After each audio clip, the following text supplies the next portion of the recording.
വിശദമായ വാർത്തകളിലേക്കാണ്. മുകേഷിനെതിരെ വീണ്ടും ആരോപണം. ചലച്ചിത്ര താരമായ തന്റെ സുഹൃത്തിന്റെ അമ്മയോട് മുകേഷ് വീട്ടിലെത്തി അപമര്യാദയായി പെരുമാറിയെന്നാണ് ജൂനിയർ ആർട്ടിസ്റ്റ് സന്ധ്യ വെളിപ്പെടുത്തുന്നത്.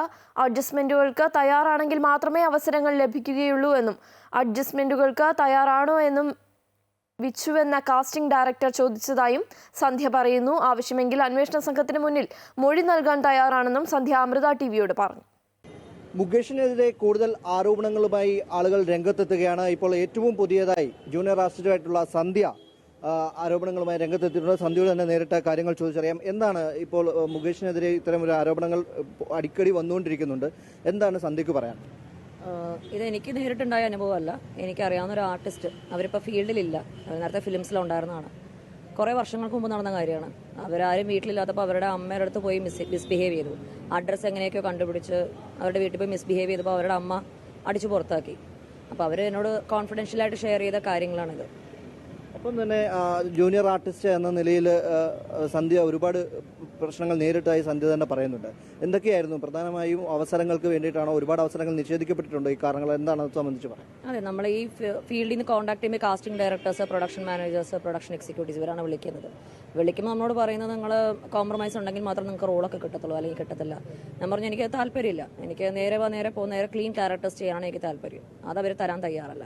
പ്രോജക്റ്റിനെ കുറിച്ച് സംസാരിക്കില്ല, ക്യാരക്ടറിനെ കുറിച്ച് സംസാരിക്കില്ല, മുന്നോട്ട് പോവില്ല. ഇവർ ഇങ്ങനത്തെയൊക്കെയാണ് പറയുന്നത്. നമ്മൾ നോന്ന് പറയുമ്പോൾ പിന്നെ അവർ കോൾ എടുക്കത്തില്ല, നമ്മളെ വിളിക്കില്ല, നമ്മളെ ബ്ലോക്ക് ചെയ്യും. ആ രീതിക്കുള്ള ഒരു പെരുമാറ്റമാണ് അവരുടെ ഇത് വരുന്നത്. ഇത്തരത്തിൽ ആരാണ് സന്ധ്യയോട് പ്രധാനമായി ഇങ്ങനെ ഈ രീതിയിൽ ആകണം അല്ലെങ്കിൽ ഇങ്ങനെ ആയിരിക്കണം എന്ന രീതിയിൽ സംസാരിച്ച പ്രൊഡക്ഷൻ എക്സിക്യൂട്ടീവ്സ് ഒക്കെ ഉണ്ടോ? കുറച്ച് മാസങ്ങൾ മുമ്പ് വിച്ചു എന്ന് പറഞ്ഞൊരു കാസ്റ്റിംഗ് ഡയറക്ടർ, പുള്ളി അങ്ങനെയാണ് പരിചയപ്പെടുത്തിയത്. കാസ്റ്റിംഗ് ഡയറക്ടർ ആണെന്ന് പറഞ്ഞു, ഇങ്ങനെയൊക്കെയാണെന്ന് പറഞ്ഞു. അപ്പോൾ ഞാൻ പറഞ്ഞു എനിക്ക് താല്പര്യമില്ല. അപ്പോൾ അങ്ങനെയാണെങ്കിൽ നിങ്ങൾ വീട്ടിലിരുന്നോ, നിങ്ങൾക്ക് റോളൊന്നും കിട്ടാൻ പോകുന്നില്ല. അപ്പോൾ അങ്ങനെ ഒരു മെൻറ്റാലിറ്റിയാണ് അവർക്ക്, ആ ഒരു ആറ്റിറ്റ്യൂഡാണ് കാണിക്കുന്നത്. അപ്പോൾ നമ്മൾ നോ പറഞ്ഞു കഴിഞ്ഞാൽ നമുക്ക് അവിടെ ചാൻസ് ഇല്ല. ബിക്കോസ് എസ് പറയാൻ കുറേ ആൾക്കാരുണ്ട്, അവരതാണ് എക്സാമ്പിളായിട്ട് പറയുന്നത്. നിങ്ങൾ നോ പറഞ്ഞാൽ എന്താ കാര്യം, കുഴപ്പമില്ല. യെസ് പറയാൻ ആരും പെണ്ണുങ്ങളുണ്ട്, അങ്ങനെയാണ് പറയുന്നത്. ഈ യെസ് പറയുന്നതുകൊണ്ടല്ലേ ഈ പ്രശ്നം. അവരെല്ലാ സ്ത്രീകളെ ഒരേ കണ്ണോടെയല്ലേ കാണുന്നത്. അതൊരു ശരിയായ മനോഭാവം അല്ലല്ലോ. ഒരുപക്ഷെ അന്ന് ഉണ്ടായിട്ടുള്ള ബുദ്ധിമുട്ടുകളൊക്കെയും ഇപ്പോൾ വന്ന ഒരു ധൈര്യം ലഭിച്ചത് കൊണ്ടാണോ? എങ്ങനെയാണ് ഇത്? ഞാൻ നേരത്തെ ഇത് പറഞ്ഞായിരുന്നെങ്കിൽ ആരും എന്നെ വിശ്വസിക്കില്ല. ഞാൻ പറയും, അവർ വിചാരിക്കും ഞാൻ വെറുതെ ഒരു അറ്റൻഷൻ സീക്കറാണ്, അല്ലെങ്കിൽ എന്തെങ്കിലും ദുരുദ്ദേശത്തോടെയാണ് സംസാരിക്കുന്നത്. പക്ഷെ ഇപ്പം കുറേ പേര് മുന്നോട്ട് വരുന്നുണ്ട്. ഞാനിത് കുറേ കാലമായിട്ട് പറയേണ്ടെന്ന് വെച്ചിരുന്നതാണ്. പക്ഷേ ഇപ്പം എന്തുകൊണ്ട് പറഞ്ഞുകൂടാ? ഇത് എനിക്ക് നടന്ന കാര്യങ്ങളാണല്ലോ, അതിൽ സത്യാവസ്ഥയുണ്ട്. അപ്പോൾ ഞാൻ എവിടെ വന്ന് പറയാനും തയ്യാറാണ്. അതുകൊണ്ടാണ് ഞാൻ മുന്നോട്ട് വന്ന് പറയുന്നത്. ഒരു അന്വേഷണ സംഘത്തെയൊക്കെ നിയമിച്ചിട്ടുണ്ട്. അന്വേഷണ സംഘം അന്വേഷണവുമായി മുന്നോട്ട് വരുന്നുണ്ട്. അവർക്ക് മുന്നിൽ ഇത് മൊഴി കൊടുക്കാനൊക്കെ തയ്യാറാണോ? എങ്ങനെ നിയമപരമായി തന്നെ മുന്നോട്ട് പോകാനാണ്? ഇല്ല, ഞാനിപ്പോൾ നിയമ നടപടിയായിട്ട് മുന്നോട്ട് പോകുന്നില്ല. എൻ്റെ അടുത്ത് എന്തെങ്കിലും സ്റ്റേറ്റ്മെന്റ് ചോദിക്കുകയാണെങ്കിൽ ഞാൻ പറയും. പക്ഷേ എനിക്ക് ലൊക്കേഷനിൽ പോയിട്ട് അങ്ങനെ മോശമായിട്ടുള്ള ആരുടെയും പെരുമാറ്റം ഉണ്ടായിട്ടില്ല. പക്ഷേ റെമ്യൂണറേഷൻ്റെ കാര്യത്തിലും ഈ പറയുന്ന പോലെ ഭക്ഷണത്തിൻ്റെ കാര്യത്തിലൊക്കെ വിവേചനം നല്ലപോലെ ഞാൻ നേരിട്ടിട്ടുണ്ട്. അപ്പോൾ അതൊക്കെ ഭയങ്കര ബുദ്ധിമുട്ടുള്ള കാര്യമാണ്. ബിക്കോസ് റെമ്യൂണറേഷൻ പോലും നമ്മൾ ഫൈറ്റ് ചെയ്തിട്ടാണ് വാങ്ങിക്കേണ്ടിയിരുന്നത്. പറയുന്ന എമൗണ്ട് ഒന്ന്, വർക്ക് കഴിഞ്ഞ് കിട്ടുന്ന വേറൊന്ന് എമൗണ്ട്.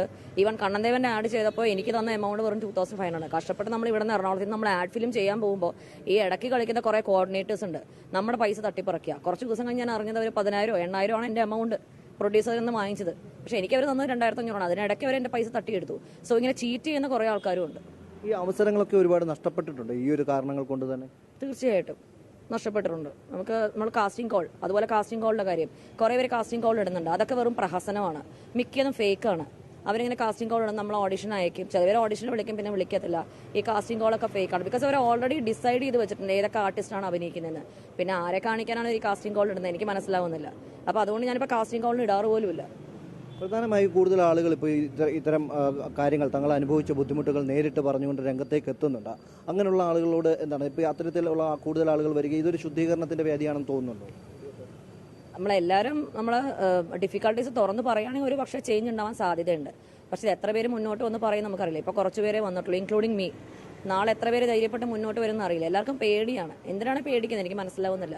നമുക്ക് നടന്ന കാര്യങ്ങൾ തുറന്നു പറയുന്നത് എന്തിനു നമ്മൾ പേടിക്കണം? ഇത് നടന്ന സംഭവം തന്നെ, നമ്മളാരും ഫേക്കായിട്ട് പറയുന്ന കാര്യങ്ങളല്ലല്ലോ.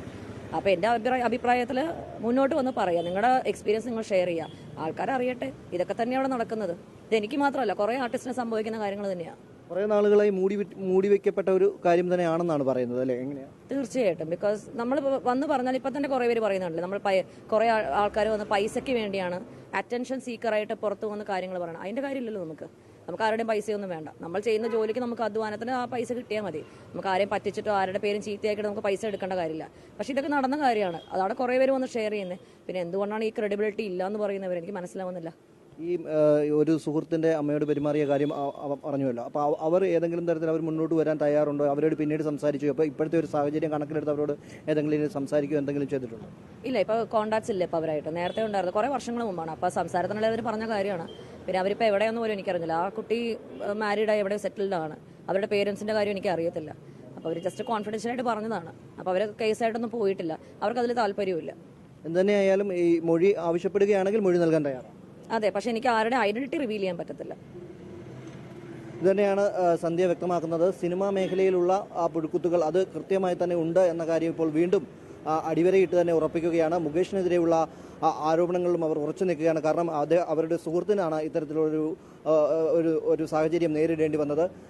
അത്തരത്തിൽ കൂടുതൽ പേരുകളിൽ നിന്നും കൂടുതൽ സ്ഥലങ്ങളിൽ നിന്നും കൂടുതൽ ആളുകളിൽ നിന്നും വെളിപ്പെടുത്തലുകൾ കൂടുതലായി വന്നുകൊണ്ടിരിക്കുകയാണ് സിനിമാ മേഖലയിലെ പ്രവണതകളെക്കുറിച്ച്. ക്യാമറാമാൻ വിനോദ് കരുവാറ്റയ്ക്കൊപ്പം രജിത് കുമാർ, അമൃത ന്യൂസ്, കൊച്ചി.